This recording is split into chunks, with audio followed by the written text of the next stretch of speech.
அரசியல் களம் நேயர்களுக்கு வணக்கம். இன்றைக்கு நம்ம நேர்களுக்காக மூத்த பத்திரிகையாளர் தமிழா பாண்டியன் அவர்கள் நம்மோடு இருந்திருக்காரு. அவரோடு பேசலாம். சார் வணக்கம். வணக்கம். விஜய் அவர்களுடைய ஆஸ்தான ஜோதிடரும் தாவேக்காவில் செய்தி தொடர்பாளராக இருந்த ராதன் பண்டிட் அவர்களுக்கு அரசு பதவி எப்படி வழங்கலாம் அப்படின்னு கடுமையான ஒரு விமர்சனம் இருந்தது எதிர்க்கட்சி தரப்புல இருந்து. பிரேமலதா அவர்கள் விஜய் அவர்கள் முன்னாடியே விமர்சனம் வச்சாரு. விஜய் அவர்களும் அதை வாபஸ் வாங்கிட்டார் இல்லையா? இந்த சூழல்ல நேற்று அவர் தொடர்ச்சியா 2-3 சேனல்களுக்கு பேட்டி கொடுக்கறத பார்க்க முடிஞ்சது. ஜோசியர் அவர் விஜய் அவர்கள் தமிழ்நாட்டுக்கான தலைவர் மட்டும் இல்லை, இந்தியாவோட பிரதமராக மாற போறாரு, அடுத்து உலக தலைவராக மாற போறாரு, உலக நாடுகளுக்கு இடையே நடைபெற போற கூட அவரால் நிப்பாட்டு முடிவு பேசியிருக்காரு இல்லையா? எப்படி பாக்குறீங்க இதை? இந்த ஆட்சியினுடைய அலங்கோலங்கள் இது போன்ற ஊத்துக்குழி புளிய மரத்து கிளி ஜோசியர் தான் வெற்றிவேல். கிளி ஜோசியரா? ஆமாம். இதை நான் 3 மாதம் முந்தையே பேசியிருக்கேன். இந்த கிளி ஜோசியர் அதிமுக ஈரோடு மாவட்ட செயலாளராக இருந்த ஒருவர். அவர் தான் சசிகலாவுக்கு அறிமுகப்படுத்திய பிறகு சசிகலாவுடைய ரியல் எஸ்டேட் வியாபாரங்களை கவனித்து கொள்ளும் பொறுப்பு கோவை பகுதிக்கு வழங்கப்பட்டது இந்த கிளி ஜோசியர் வெற்றிவேலுக்கு. இதில் கோவை, பெரியார், நீலகிரி, இங்கே இருக்கக்கூடிய இடங்கள், ரியல் எஸ்டேட் இடங்கள், எஸ்டேட்டுகள் சசிகலாவுக்கு வாங்கி கொடுக்கக்கூடிய ஒரு பெரிய தரகராக மாறிட்டார். இந்த தரகர் அதன் பிறகு ஜெயலலிதாவுக்கு அறிமுகம். இப்படி பல கோடி ரூபாய் ஜெயலலிதா சசிகலாவால் மக்கள் சொத்தை கொள்ளையடிக்கப்பட்டு திருடப்பட்டு அந்த பணமெல்லாம் அப்படியே முதலீடாக்கப்பட்டதில் பாதுகாவலர் இந்த கிளி ஜோசிய வெற்றிவேல். இந்த கிளி ஜோசிய கணக்கு வழக்கு சரியாக கொடுக்காததனுடைய விளைவு இவர் விரட்டப்பட்டார், போயஸ் கார்டனில் அடைக்கப்பட்டார். அங்கிருந்து தப்பி ஓடி டெல்லியில் ஒளிந்து கொண்டார். டெல்லியில் ஒளிந்து கொண்டு இவர் அந்த ஆட்சியில் கொள்ளையடிக்கப்பட்டு சொத்துக்களாக்கப்பட்ட இடங்கள் பூரா இவருடைய பினாமி நபர்களுக்கு பாதுகாப்பாக வைக்கப்பட்டது. இந்த சொத்துக்களுக்கு சசிகலாவும் ஜெயலலிதாவும் உரிமை கோர முடியாதபடி இவர் உரிமை கூறுகிற அந்த வட்டத்துக்குள்ள அந்த சொத்துக்களை கொண்டு வந்த பிறகுதான் சார் அவ்வளவு பெரிய ஆளுமையா 2 பேர் இருக்காங்க, அவங்களுக்கே ஏமாத்தினார் அப்படின்னு சொல்றது முடியுது. சவுக்கு சங்கரை ஏமாத்திருக்கான் எடப்பாடியை.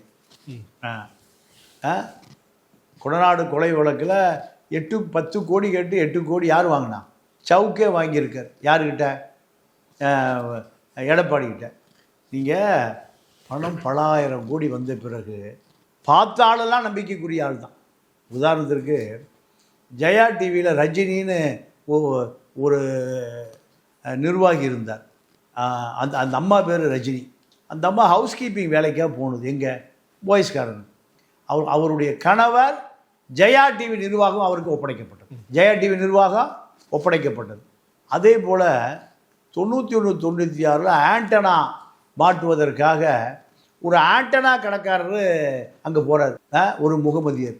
அங்கே போன பிறகு அவரிடம் பலாயிரம் கோடி ரூபாய் அவரிடம் கொடுத்து வைக்கப்பட்டது, தொழில் விரிவுபடுத்துவதற்காக. தினகரன் நீங்கள் எப்படி நம்புறதுன்னு கேட்டீங்கல்ல, அதுக்கு சொல்கிறேன்.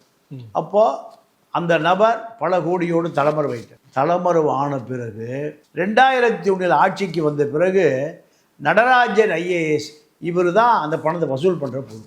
அப்போது வசூல் பண்ணுவதற்கு தொலைபேசியில் தொடர்பு கொள்கிறார், நேரில் தொடர்பு கொள்கிறத அப்படியே ரெக்கார்டு பண்ணி சுப்ரீம் கோர்ட்டில் அவர் வழக்கு போடுறார். நீங்கள் பழைய பேப்பர் எடுத்து பார்த்தீங்கன்னா தெரியும்.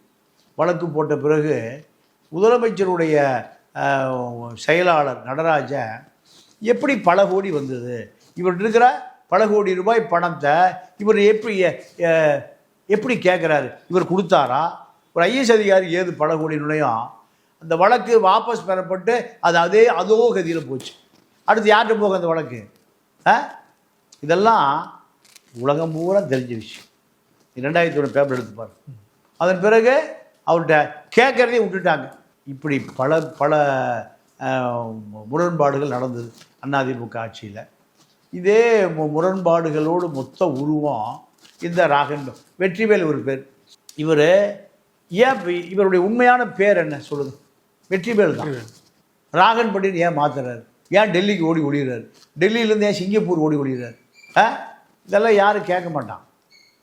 இதெல்லாம் புலனாய்வாளர்கள் செய்யவே முடியாது. பத்திரிக்கை, ஏன்னா பத்திரிக்கை முதலாளியே கரப்ஷனாக இருக்கான், அப்புறம் எப்படி ரிப்போர்ட்ரு இந்த ஊழல்லாம் கொண்டு வருவான்? இதுதான் அந்த ராகன் பண்டிட்டுடைய கதை. அப்போது சிங்கப்பூர் போயிடுறாரு. இந்த அதிமுகவுடைய ஆட்டம் முடிந்த பிறகு, அதிமுக ஆட்டம் முடிந்த பிறகு அப்புறம்தான் தமிழ்நாட்டு பக்கம் தன்னுடைய பார்வையை திருப்புறாரு. திருப்பியதில் கிடைத்த நபர் தான் இந்த முதலமைச்சர் விஜய். முதலமைச்சர் விஜய்க்கு முதல் ஆலோசகர் கடலூர் சந்திரசேகர். இவருக்கு ஆலோசகர். அப்போது தரம் உயர்கிற பொழுது பண்டிட்கள் தேவைப்படுகிறார்கள், சர்மாக்கள் சாஸ்திரிகள் தேவைப்படுகிறார்கள். சர்மா சாஸ்திரி யார் இருக்கா? நம்ம பையன் தான் இருக்கான், கிளிசோசி வெற்றிவேல் தான். இங்கிருந்து பேரை வச்சிருந்தா விஜய் அவர்கள் கூப்பிட்டே இருக்க மாட்டார். வெற்றிவேலு, ராமசாமி, கந்தசாமி, முனிசாமி, சுப்பன், கருப்பன், அதை கூப்பிட்டே இருக்க மாட்டார். ராகன் பண்டிட் ஏதோ காஷ்மீர்லேருந்து நேராக மலையிலேருந்து இறங்கியதை போல். அப்போது இவர் விஜய் ஜோசி, ஜெயலலிதா ஜோசி திரும்பும், ஸ்டாலின் ஜோசி திரும்புவார், துர்கா ஜோசி திரும்பும். இவர்களாம் ஒரு அதிகார மையம். இந்த திராவிட இயக்கம் என்பது பெரியார் எப்படி ஒழிச்சானுன்னு இப்போ தெரியுதா? பெரியாரை ஒழித்து விட்டு இவர்கள் திராவிட இயக்கம் பெயரை சொல்வார்கள், மக்களை ஏமாற்றுவார்கள். அதே போல தான் அந்த கிளிஜோசியர் வெற்றிவேல் திடீர்னு பார்த்தா முதலமைச்சருடைய அதிகாரபூர்வமான அஸ்ட்ராலஜி ஆலோசகர்னு வருது. இவர் மட்டும் 2 நாள் விட்டுருந்தா எத்தனை இவர் மேலே இந்த சைதாப்பேட்டை கோர்ட்டில் ஒரு காசோலையை திருடி 2 கோடி ரூபாய் ஏமாற்றியதாக ஒரு வழக்கு ஜட்ஜ்மெண்ட் ஆகி ஒரு போன வாரம் தான் வந்திருக்கு. இல்லை, அவர் கொடுத்த பேட்டியில் என் மேலே வந்து ஒரு ஐடி ரேட் நடந்தது, அது தவிர வேற எந்த குற்றச்சாட்டு இருக்குது இருந்தால் நிரூபிங்கன்னு சொல்கிறாரு பேட்டிலேயே. நான் வேணால் டாக்குமெண்ட் தர்றேன், என் மேலே வழக்கு போட சொல்லுங்கள். மோசடி பேர் வழி, ஊழல் பேர் வழி பல இடங்கள் நான் சொல்லியிருக்கேன். வழக்க போடுயா என் மேலே. நான் சைதாப்பேட்டை கோர்ட் ஜட்ஜ்மெண்ட் வாங்கி தர்றேன். அவர் தம்பி காசோட திருடி 2 கோடி ரூபாய்க்கு வழக்கு போட்டு அந்த வழக்கு இப்போ தான் ரிலீஸ் ஆகிருக்கு சைதாப்பேட்டை கோர்ட்டில். நீ உண்மையாகவே உன்னுடைய பேர் என்ன, அதை சொல்லு. உன்னுடைய பேர் என்னையா, சொந்த ஊர் அது? அவரே ஒத்துக்கிறாரு, ஊத்துக்குள்ளே தான் சொந்த ஊரே, என்னோட பேர் வெற்றிவேல் அப்படின்னு சொல்லிட்டு. அப்புறம் எதுக்கு காரணம் சொல்கிறாரு, இந்த மாதிரி வந்து ஜாதி மத அடையாளங்களை துறந்தவர் அப்படிங்கிறது தான் இந்த ராதன் அப்படிங்கிற ஒரு பேரோட அடையாளம்ன்றாரு. பண்டிட்னா பல வித்தைகளை கற்றவர்.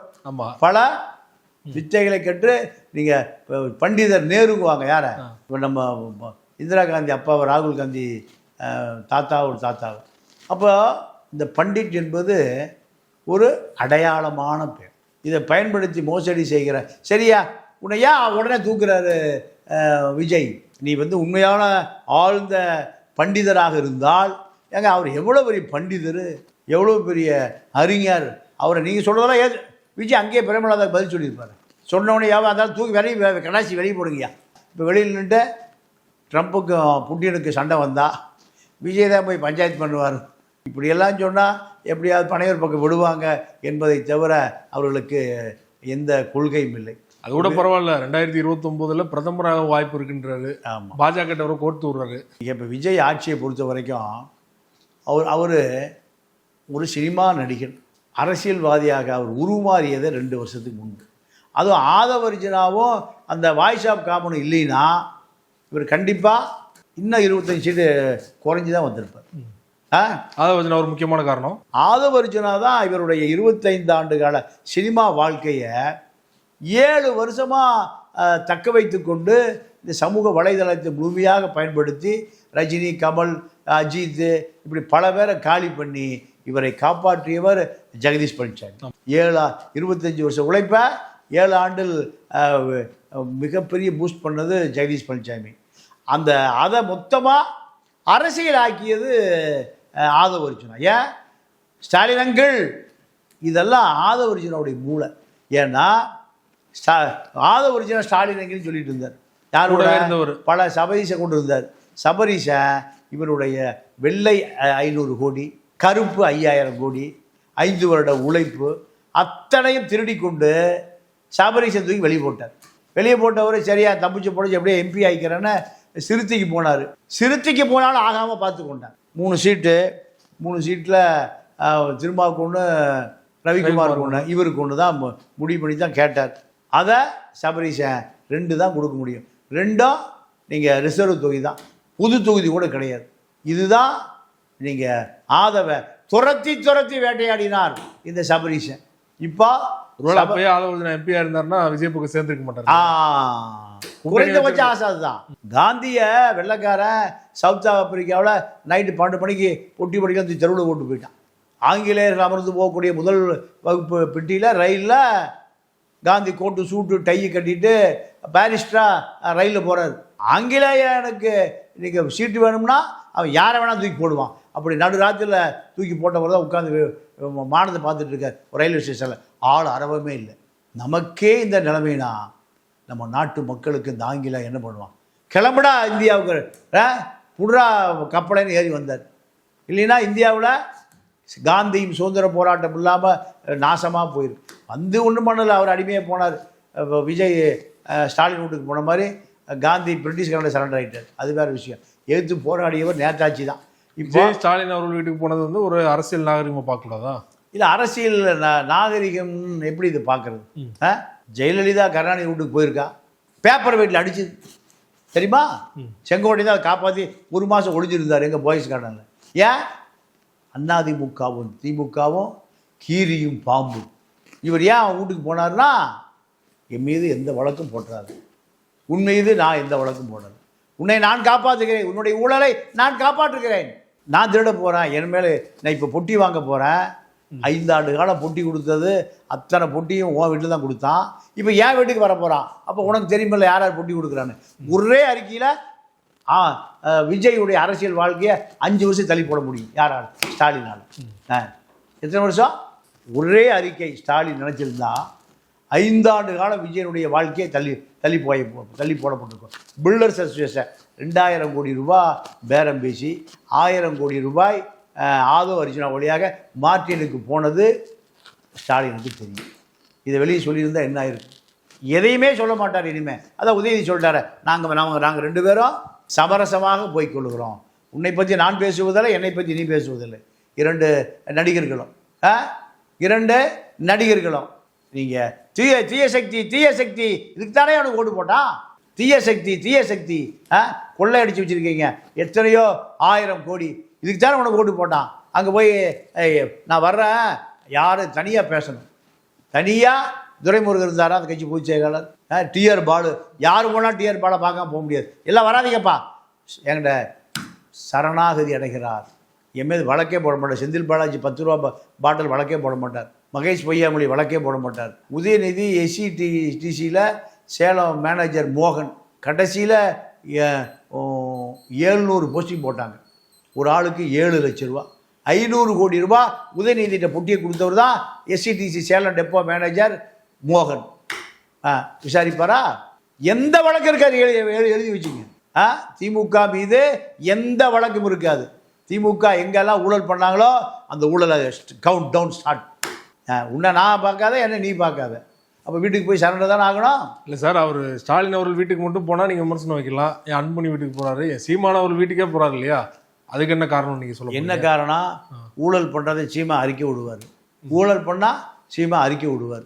இப்போ அறிக்கையெல்லாம் விட மாட்டார், பேச மாட்டார். பேசவே மாட்டார். 5 வருஷம் நீங்கள் பாருங்கள், பெட்டி போலினா பேசுவார், பெட்டி போனால் பேச மாட்டார். இதுதான் 2 பேருக்கும் உள்ள ஒப்பந்தம். 5 வருஷம் எந்த சண்டை சச்சரவு இருக்கா சார்? பதவி ஏற்கும்போதே சொன்னார் சார், நான் ஊழலும் செய்ய மாட்டேன், ஊழல் பண்ணுறவங்களை விட மாட்டேன், நான் மட்டும் தான் பவர் சென்டர் தெளிவாக சொல்லிட்டார்ல. சரி, நேற்று நடந்த PW ரிவ்யூ மீட்டிங்க்கு ஆதோ அர்ஜுனா என்ன சம்மந்தம் சொல்லுங்கள்? அங்கே எதுக்கு போனார்? அங்கே போனது காரணம் என்ன? பில்டர் அசோசியேஷன் மீட்டிங்கில் கலந்து கொண்டது காரணம் என்ன? SN ஜெயமுருகன் மதுபான ஆலை அதிபர் அவர் சந்திச்சதுக்கான காரணம் என்ன? எல்லா மக்களுக்கு வாரி வழங்குவதற்கா? இவர் வழக்கு ரோல்ஸ் ராய்ஸ் கார் வழக்கில் ஆஜரான வழக்கறிஞர் பணிக்கர் பேரன். யார் பணிக்கர்? தமிழ்நாட்டுடைய பல 1000 சதுர கிலோமீட்டர் இடம் கேரளாவுக்கு போனதுக்கு காரணமே பணிக்கர் தான். அந்த பணிக்கர் தான் தமிழ்நாட்டு அட்வொகேட் ஜெனரல், முன்னாள் அதிமுகவினுடைய அட்வொகேட் ஜெனரல். வேறு தமிழ்நாட்டில் ஆளே இல்லையா? தமிழர்களே இல்லையா? காரணம் அவரை காப்பாற்றுவதற்கு தனக்கு நம்பிக்கையான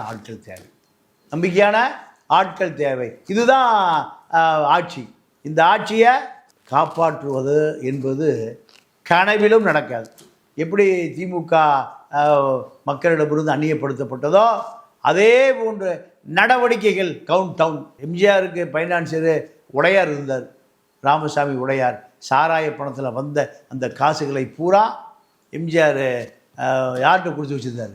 ராமசாமி உடையார்கிட்ட கொடுத்து வச்சுருந்தார். ராமசாமி உடையார் எம்ஜிஆர் மரணம் அடைந்த பிறகு அந்த சாராய காசில், லஞ்ச பணத்தில், ஊழல் பணத்தில் எம்ஜிஆர் பேரில் ஒரு மருத்துவமனை கட்டினார். அதான் ராமச்சந்திரா மெடிக்கல் காலேஜ். 100 ஏக்கரை ஏறி இடம். ஆனால் எம்ஜிஆர் கொடநாடோ ரெட் ஜெயிண்டோ சொத்தோ சோகமெல்லாம் சம்பாதிக்க எடுத்துகிட்டு போங்கடான்னு மக்களை கொடுத்துட்டு போயிட்டார். எத்தனை பேர் எம்ஜிஆரை போல வாழ முடியும்? உங்களுக்கு பொண்டாட்டி இல்லை, குழந்தை இல்லை, பையன் இன்சியலே எடுத்துட்டான். எதுக்கு உங்களுக்கு லஞ்சம்? கட்சி நடத்துறதுக்கா? ஆதவர்ஜுனா எதுக்கு? மார்ட்டின் மனைவிக்கு அதிமுகவில் பொறுப்பு, எம்எல்ஏ. அந்த அம்மா தாவேகா பதவியேற்பில் அழைப்புதல் கொடுக்கப்பட்டு அங்கே அமர வைக்கப்பட்டிருக்கிறார். அந்த அம்மா தான் அதிமுகவை உடைப்பதற்கான ஆணிவேர். மருமகன் அமைச்சராகிறாரு, அதனால வந்திருக்கலாம் இல்லையா பார்க்கறதுக்கு? மருமகன் அமைச்சரானா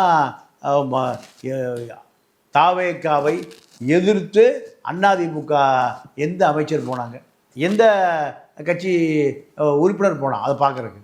அப்போது இதெல்லாம் எந்த நாகரீக மரபும் இல்லை.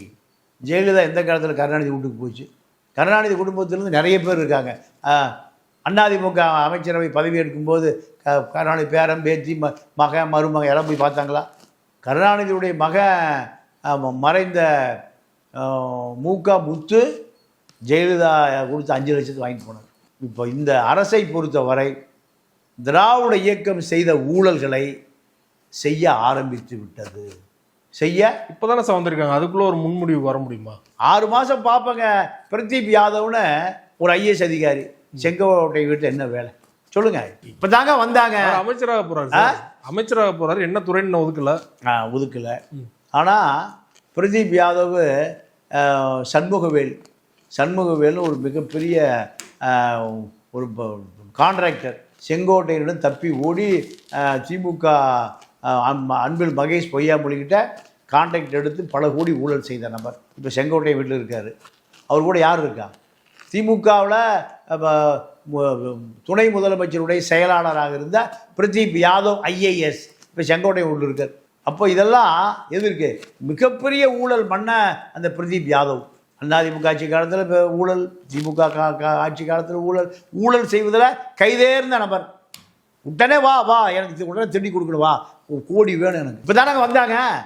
வந்த பிறகு எதுக்கு பிரதீப் யாதவ்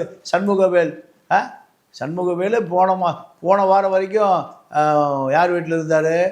அன்பில் மகேஷ் பொய்யாமொழி வீட்டில் சுற்றிட்டு இருந்த ஒரு தாராகார், ஒரு புரோக்கர், கான்ட்ராக்ட் வாங்கி கொடுக்குற கமிஷன் புரோக்கர். இப்போ அத்தனை பேரும் எங்கே சுற்றிட்டு இருக்கான்? பனையூர் பக்கம் சுற்றிட்டு இருக்கான். எதுக்கு சுற்றுறான்? புரோக்கர்லாம் எதுக்கு சுற்றுவான்? ஆக மொத்தம் எந்த செய்தியும் வெளியே வராது. சமூக ஊடகங்கள் தான் எதிர்க்கட்சியாக பணியாற்ற வேண்டியிருக்கு. இவர்களும் திருடர்கள், அவர்கள் முன்னாள் திருடர்கள், இவர்களும் ஊழல்வாதிகள், மக்கள் காசை திருடியவர்கள். பல வழக்கு இருக்கா இல்லையா? செங்கோட்டை மீது வழக்கு இருந்தா இல்லையா? ஜெயிலில் இருந்தாரா இல்லையா? மக்கள் காசை திருடி அவர் தான் இப்போ அதிமுகலேருந்து யார் வந்தாலும் சரி இவரை பார்த்துட்டு தான் உள்ளே வரணும். இப்போ மார்க்சிஸ்ட் தலைவராக இருக்கிற சண்முகம் சமீபத்தில் தான் வாட்ஸ்அப் ஒரு டாக்குமெண்ட்ரி வெளியாச்சு. அதில் பேசும்போது பார்த்தீங்கன்னா ஒரு 2 மாதம் தான் இருக்கும். என்னை கொலை பண்ண சொன்னவர் செங்கோட்டை, நான் உயிர் படைச்சது பெரிய விஷயம்னாரு. கம்யூனிஸ்ட் அலுவலகத்தில் 2 பேரும் கட்டி பிடிச்சிட்டு இருக்காங்க. அதுதான் சந்தர்ப்பவாத அரசியல். அதுதான் இப்போ அதிமுகவை உடைத்து கொண்டு அத்தனை பேரும் இப்போ கொறடா சொல்லி மீறி எடப்பாடி பழனிசாமி ஃபார்ம் 17 கொடுத்ததை மீறி யாருக்கு ஓட்டு போட்டிருக்காங்க? விஜய்க்கு. அப்போது இப்படி ஊழல்வாதிகள் உங்களுக்கு தேவை. ஊழல்வாதிகளை வைத்து நீங்கள் ஆட்சி நடத்த போகிற நீங்கள் ஊழலை இல்லைன்னு சொல்லிட முடியுமா உங்கள் மேலே? இது பாஜகவினுடைய கண்களிலிருந்து தப்பவே முடியாது. மார்ட்டின் குடும்பம் இப்போ முழு தாவேகாவை கட்டுப்பாட்டில் எடுத்திருக்கிறது.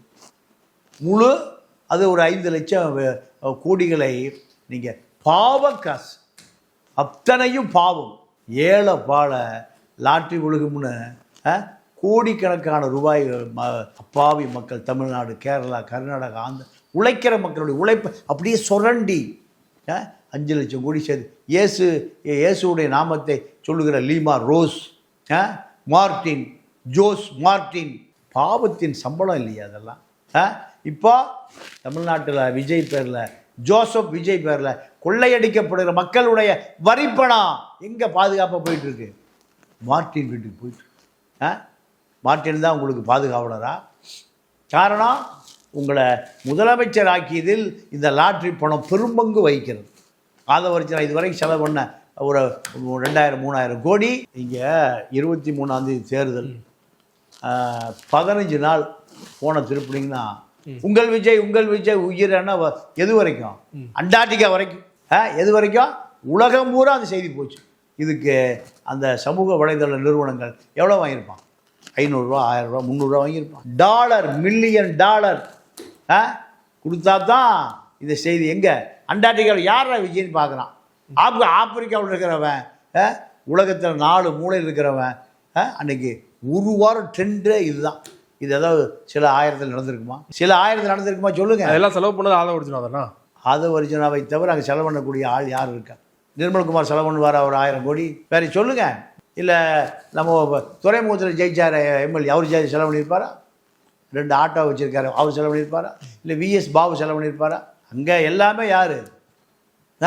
ஆதவ அர்ஜுனா தான். அதுக்கு தான் அமைச்சரவை அமைஞ்சிருக்கு. நீங்கள் போய் ஸ்டாலின் சரி பண்ணிட்டு வந்துருங்க. பாட்டிலுக்கு 10 ரூபான்னு விஜய் அவர்கள் பாட்டு பாடினார் கரூரில் வச்சு. வந்துட்டு தானே இருக்கு, இன்னைக்கு வரைக்கும் வசூலாகிட்டு தானே இருக்கு.